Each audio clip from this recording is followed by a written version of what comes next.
Hey guys, how you doing? Thanks so much for joining me today. Recently I made a video about the display. I want to break it down a little bit simpler for the people who are just looking for how to display your grid on your LCD or electronic viewfinder. Grab your camera, let's go.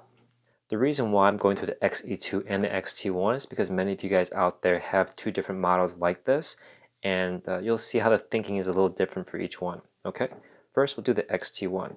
Press menu, and we're going to go ahead and put the grid on here, right? So press the left arrow, and the grid has to do with the screen. So go all the way down to the first wrench and go down to screen setup.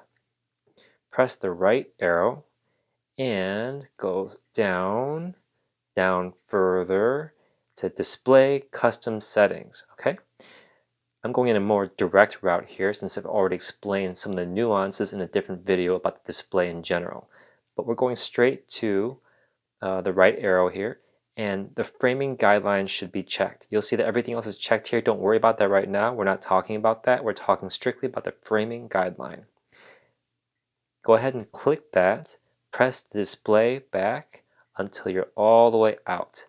You can also half press the shutter button to go back to live view here. Okay, I just took a picture of a little of a toy guitar. You'll notice that there is still no framing guideline. Those lines that you see kind of crossed around your LCD here. Why is that? Because if you press the display back button here, you'll see the word standard. This is the standard view. The standard view does not include the grid line. So that is one reason why it's not showing up, even though we checked it, right? So go ahead and press display, press it again, and press it again to custom. Okay? Now you'll see those little lines going across. 2 lines down, 2 lines going across, make it a 3x3 display here. This goes to help people compose their pictures with the rule of thirds, saying that you can put a point of interest on one of these points and it'll greatly improve your picture. That's up for debate and it's completely up to you. I like using the grid lines, so I'm going to keep it for now.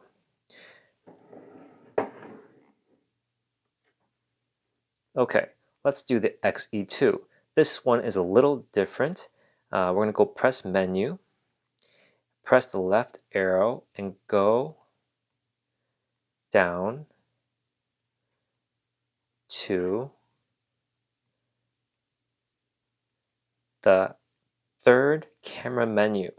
Press the right arrow and go down here. You'll see the display custom setting is here, not in the first wrench. How interesting, right? Press the right arrow and you'll see the framing guideline is not checked. I unchecked it on purpose. Yours might be already checked, along with everything else here. Again, that's not what we're talking about right now. Go ahead and click your menu OK button, and then half press the shutter button out. Okay, so you can go ahead and take a picture, but there's no framing guideline, right? So what do?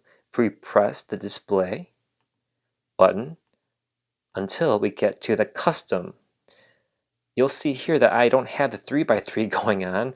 I have the 1, 2, 3, 4, 5, 6x4 display for grid lines. It's a little different than 3x3. So it totally depends on what you want and how you want. This is a little hectic to look through, right? Some people just prefer the 3x3 display. Also, the lines on this one are far heavier than this one. How do we change this? How do I get this to do the 24 squares? How do I get this one to do the 9 squares? Let's see here. I'm going to go to menu and I'm going to go to the first wrench and press the right arrow and go to screen setup. Press the right arrow and you'll see here the framing guideline can be fine-tuned here. Press the right arrow and you can now choose the other grid. Half press the shutter button after you selected that. Now you don't have the 24 crazy grids going on, you just have the 3x3 here. Again, the lines are really heavy on the XE2, which I do like, kind of a personal preference thing. Okay, now let's do the Xt1. Let's get this to 24 squares. Press the menu, button, press left to go into the column, go down to the first wrench, press right to go to screen setup, press the right arrow, then go down till you see framing guideline. Now we're in the screen setup here, and you'll see the framing guideline is here. You'll see that it's already 3x3 and a tiny little icon there. Press the right arrow, and then you can choose the grid 24. Press the menu OK. Now half press the shutter button to go to live view, and you'll see we have very hair-like lines going throughout the whole screen. You can use this to further compose your picture, right? Very cool. Now again, if you don't want this on, you can either go turn it off or change it to 3x3, or just press the display back button here to go to a very clean look of standard or off. And anytime you do want it back, just press display again until you get to the custom setting, and you'll see that display includes your 3x3 or 4x6 display grid thing going on there. Okay, and that's how you do it. Guys, thank you so much for tuning into these videos. I really appreciate it, and I enjoy making them for you. Hopefully they're helping someone out there. If you have time, go ahead and leave me a nice comment explaining if these have helped you at all, or if you have any tips or suggestions for future episodes. I'll be happy to make them for you. Also, guys, if you can subscribe and hit the little bell notification, I'll be sure to let you guys know when a new video like this comes out. I'll talk to you soon. Bye-bye.